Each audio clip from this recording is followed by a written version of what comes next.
কালি নিশা নিজ গৃহভূমিত উপস্থিত যোৰহাটৰ গৌৰৱ এলেংমৰাৰ বিশাল বৰা ৰাইজে ঢোলে ডগৰে আদৰণি জনায় তেওঁক।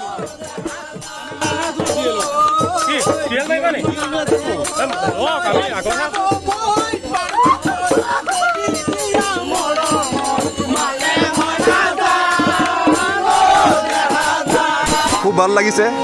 আজি বংশ পৰিয়ালৰ সকলোৰে লগত এনেদৰে বহুত আনন্দ লাভ কৰিছোঁ আৰু ইয়াত নিশ্চয় গোটেই গাঁৱৰ তথা অঞ্চলটোৰ আশীৰ্বাদ নিশ্চয় আছে আৰু সকলোৰে ওচৰত কৃতজ্ঞতা জ্ঞাপন কৰিছোঁ আপোনালোকৰ মৰম চেনেহৰ বাবে। ধন্যবাদ। মই আছোঁ মাত্ৰ 20 দিনৰ কাৰণে ইয়াত, তামৰি পালোঁ 20 দিনৰ কাৰণে।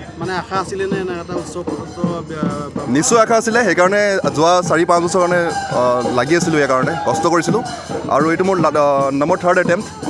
মই ছাৰ্ভিচ চিলেকশ্যন বৰ্ডৰ এক্সামত ফাৰ্ষ্ট 2টা এটেম্প্টত মই কনফাৰেঞ্চত হৈছিলোঁ আৰু ইয়াত মই সফলতা লাভ কৰিছোঁ।